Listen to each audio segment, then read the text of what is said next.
আসসালামু আলাইকুম।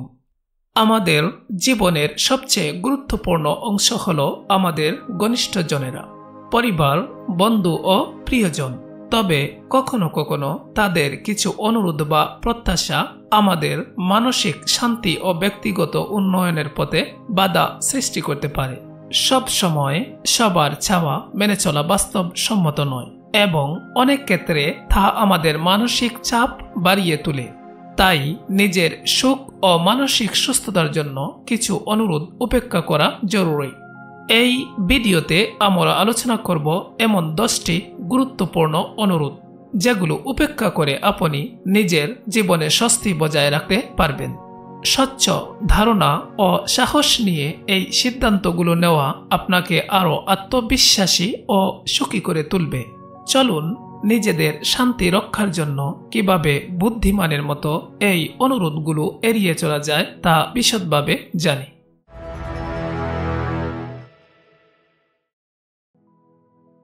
আপনার জন্য প্রথম উপদেশ।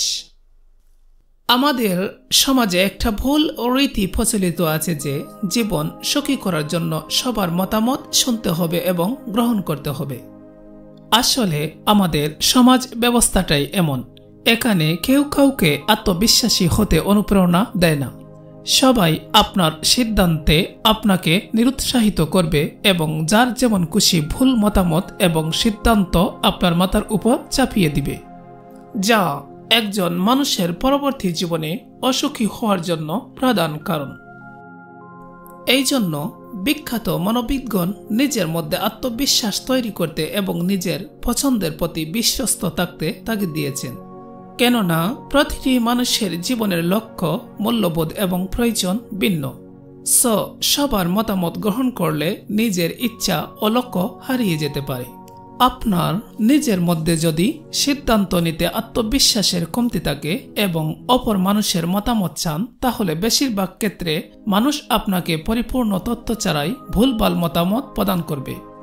এসব মতামত অনুসরণ করলে আপনার ব্যক্তিগত জীবনে বড় ধরনের ক্ষতি হওয়ার সম্ভাবনা থাকে।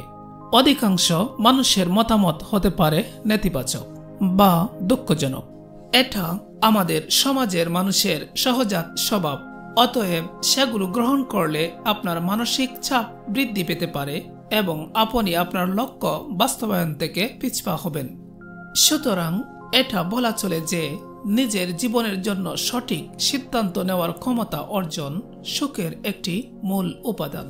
সবসময় অন্যের মতামতের ওপর নির্ভরশীল হলে এই ক্ষমতা বিকশিত হয় না।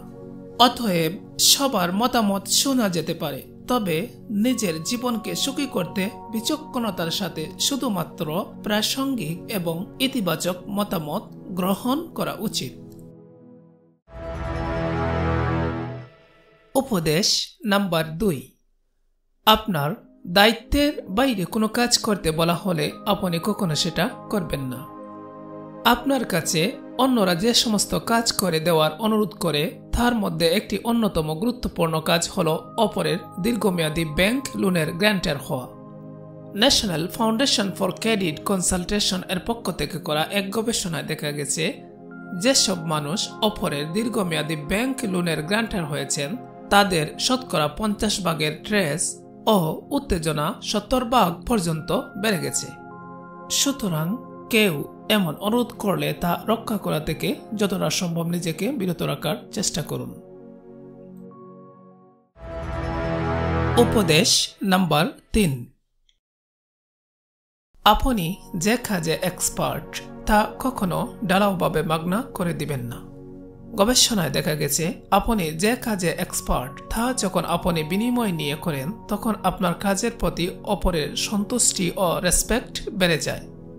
কিন্তু আপনি যদি কাজটি বিনা পয়সায় করে দেন, তাহলে 2টি ঘটনা ঘটতে পারে। প্রথমত, কাজটি করার ক্ষেত্রে আপনার আগ্রহ উদ্দীপনা কমে যেতে পারে। দ্বিতীয়ত, যে ব্যক্তির কাজটি করে দিলেন তিনি যেহেতু কাজটির মূল্য পরিশোধ করেননি, তাই তিনি কাজের গুরুত্ব উপলব্ধি করবেন না এবং আপনার কাছে যে গড গিভেন ট্যালেন্ট আছে তার মূল্যায়ন তিনি করবেন না। যেহেতু আপনি কাজটি মাগনা করে দিয়েছেন, তাই তিনি আপনার কাজকে সস্তা এবং খুবই সহজ একটি কাজ ভাববেন। আমাদের বাংলা ভাষায় একটি প্রবাদ আছে যে বাড়ির গরু বাড়ির ঘাস খায় না। আপনি যার কাজ মাগনা করে দিলেন, তিনি মনে মনে ভাববেন, ওহ, এটা আর কেমন কঠিন কাজ, সেটা ও করে দিল। সুতরাং ঢালাওভাবে মাগনা করে দিলে মানুষ আপনাকে এবং আপনার কাজকে সস্তা ভাবতে পারে, কারণ এটা মানুষের সহজাত স্বভাব। বিখ্যাত মার্কিন মনীষী বেঞ্জামিন ফ্রাঙ্কলিন সময় ও জ্ঞানের মূল্য দিতেন। তিনি মনে করতেন পৃথিবীর কোনো কিছুই ফ্রি নয়, বিশেষ করে জটিল এবং পেশাগত কাজ। তাহলে সমাধান কি? কখনো আপনার মূল্যবান কাজকে মাগনা করে দিয়ে মূল্যহীন বিষয়ে পরিণত করবেন না। যে কাজে আপনি কষ্ট করে এক্সপার্ট হয়েছেন তা কেউ একের অধিকবার বিনামূল্যে করে দিতে বললে সঙ্গে সঙ্গে না বলে দিন। অনুরোধকারী ব্যক্তি আত্মীয় নাকি বন্ধু বান্ধব নাকি পরিচিত কেউ, সেটা বিবেচনায় নেওয়ার দরকার নাই। উপদেশ নাম্বার 4, টাকা ধার নেওয়া এবং ধার দেওয়া উভয় থেকে বিরত থাকুন। আমি প্রথমেই বললাম টাকা ধার নেওয়া। হ্যাঁ, আপনি ঠিকই শুনেছেন। দুজন মানুষের মধ্যে যেসব কারণে সম্পর্ক নষ্ট হতে পারে তার মধ্যে একটা অন্যতম প্রধান কারণ হলো টাকা ধার নেওয়া এবং ধার দেয়া। এই জন্য আমি প্রথমেই আপনাকে উপদেশ হিসেবে বলবো, আপনার যদি কখনো একান্ত প্রয়োজন না হয় তাহলে কখনো আপনি কারো কাছ থেকে টাকা ধার নেবেন না, এবং আপনার একান্ত কাছের মানুষ যারা আপনার পরিবারের অংশ তারা ব্যতীত অন্য কাউকে যতটা সম্ভব টাকা ধার দেওয়া থেকে বিরত থাকুন এবং তাদের কাছ থেকে টাকা ধার নেওয়া থেকেও বিরত থাকুন। মার্কিন আর্থিক প্রতিষ্ঠান ব্যাংক রাইটের পক্ষ থেকে প্রকাশিত পরিসংখ্যানে দেখা যাচ্ছে অন্যকে টাকা ধার দেওয়া প্রায় 63% মানুষ পরবর্তীতে তাদের সম্পর্ক ভাঙ্গনের সম্মুখীন হন। এ কারণে বিশেষজ্ঞরা সবাইকে অর্থনৈতিকভাবে স্বাবলম্বী হওয়ার পরামর্শ দিয়েছেন। বেঞ্জামিন ফ্রাঙ্কলিন এ সম্পর্কে বলেন, টাকা ধার করলে যে আপনি শুধু অর্থনৈতিকভাবে ঋণী হয়ে থাকলেন ব্যাপারটা কিন্তু তাই নয়, সেই সঙ্গে মানসিক ও সামাজিকভাবেও আপনি হীনমন্যতার পথ বেছে নিলেন। তাই টাকা ধার করা থেকে যতটা সম্ভব বিরত থাকুন, কারণ এর ফলে অনেক সময় আপনাকে অপরের কাছে হ্যায় প্রতিপন্ন হতে হয়। অন্যদিকে পরিচিত জনদের মধ্যে যার পক্ষে টাকা ধার নিয়ে ফেরত দেওয়ার সামর্থ্য নেই তাকে টাকা ধার দিয়ে নিজেকে বিপদে ফেলবেন না। আর যদি কাউকে টাকা ধার দিতেই হয় তাহলে সেটা ফেরত পাওয়ার আশা ছেড়ে দিয়ে দিবেন, মনে করবেন যে ওই টাকা আপনার কখনোই ছিল না। এখানে একটি বিখ্যাত প্রবাদ বাক্যের কথা উল্লেখ করা যায় যে আপনি যদি বন্ধুকে টাকা ধার দেন তাহলে বন্ধু ও টাকা দুটোই হারাবেন।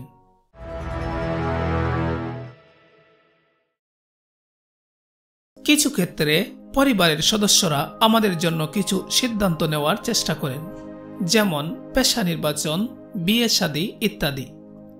যদি আমরা নিজের ইচ্ছার বিরুদ্ধে এগুলো করি তবে তা আমাদের সারা জীবনের শান্তির জন্য ক্ষতির কারণ হতে পারে। পরিবারের সদস্যরা অবশ্যই আমাদের মঙ্গল চেয়ে সিদ্ধান্ত নিতে চান, তবে অনেক সময় তাদের সিদ্ধান্ত আমাদের ইচ্ছা, যোগ্যতা বা স্বপ্নের সঙ্গে সামঞ্জস্যপূর্ণ নাও হতে পারে। বিশেষ করে বিয়ে এবং পেশা নির্বাচনের মতো জীবনের গুরুত্বপূর্ণ বিষয়গুলোতে যদি আমরা 100% আত্মতৃপ্ত না হয়ে পরিবারের লোকদের মুখের দিকে তাকিয়ে তাদেরকে খুশি রাখার তাগিদে যদি নিজের ইচ্ছার বিরুদ্ধে পদক্ষেপ নেই তবে তা আমাদের সারা জীবনের জন্য মানসিক চাপ, হতাশা এবং আত্মবিশ্বাসের অভাব হিসেবে রূপ নিতে পারে। এতে আমাদের ব্যক্তিগত এবং পেশাগত জীবনে উন্নতি বাধাগ্রস্ত হতে পারে। জীবনের প্রতিটি ক্ষেত্রে নিজস্ব পছন্দ এবং সিদ্ধান্ত গুরুত্বপূর্ণ। নিজের স্বপ্ন ও লক্ষ্যকে অগ্রাধিকার দিলে আমরা জীবনে পূর্ণতা এবং শান্তি লাভ করতে পারি। পরিবারের সঙ্গে সুসম্পর্ক বজায় রেখে তাদের সঙ্গে আলোচনা করা এবং নিজের ভাবনা তাদের কাছে পরিষ্কার করা প্রয়োজন। এর মাধ্যমে উভয়ের মধ্যে বোঝাপড়া বাড়ে এবং আমরা এমন সিদ্ধান্ত নিতে পারি যা আমাদের সুখ ও শান্তি নিশ্চিত করে, কারণ একমাত্র নিজের সঠিক সিদ্ধান্তই আমাদের জীবনকে সাফল্যমণ্ডিত করতে পারে।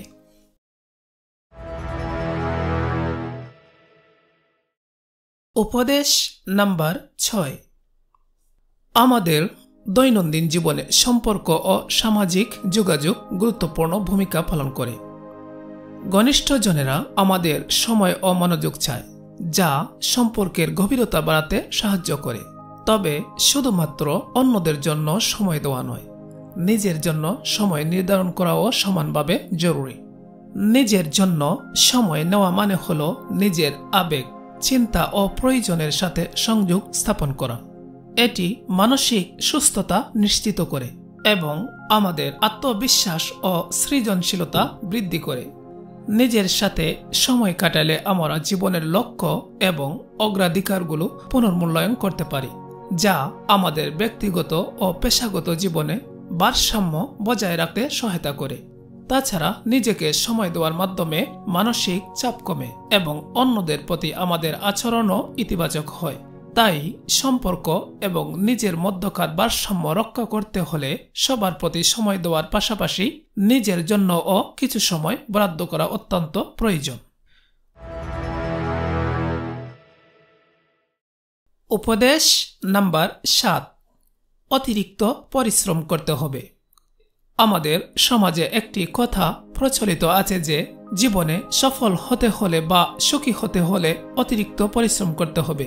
এই কথাটি একদমই সঠিক নয়, কেননা অতিরিক্ত পরিশ্রম শরীর ও মন উভয়ের ওপরই নেতিবাচক প্রভাব ফেলে। দীর্ঘ সময় ধরে অতিরিক্ত কাজ করলে মানসিক চাপ, উদ্বেগ এবং শারীরিক ক্লান্তি দেখা দিতে পারে। এটি কর্মক্ষমতা এবং সৃজনশীলতাও হ্রাস করে।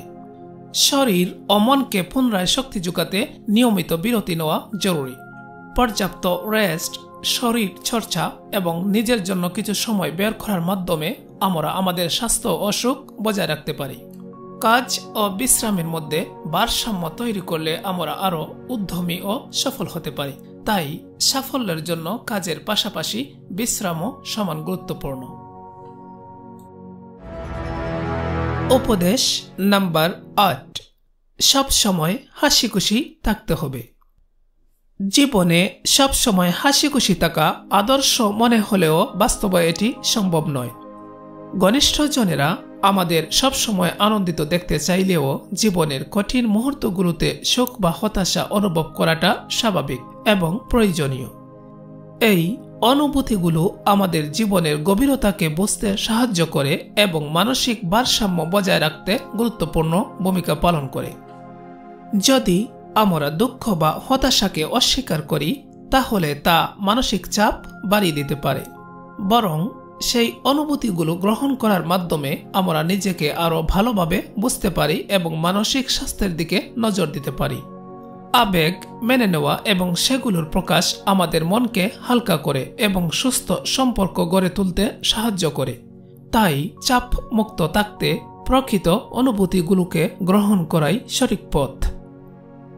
এখানে আলোচনা করা 8টি অনুরোধ যা আমাদের ঘনিষ্ঠজনেরা সাধারণত করেন, কিন্তু সেগুলো উপেক্ষা করার মাধ্যমে আমরা আমাদের মানসিক শান্তি এবং সুখ খুঁজে পেতে পারি। জীবনটি কেবল অন্যদের জন্য নয়, এটি আমাদের নিজের জন্যও গুরুত্বপূর্ণ। তাই আমরা যদি নিজেদের চাহিদা এবং ভালোবাসা বুঝে চলি, তবে সবার ভালোবাসা এবং প্রশংসা পেতে সক্ষম হব। ভিডিওটি যদি ভালো লেগে থাকে তাহলে অবশ্যই লাইক, কমেন্ট এবং শেয়ার করবেন। ধন্যবাদ। আল্লাহ হাফেজ।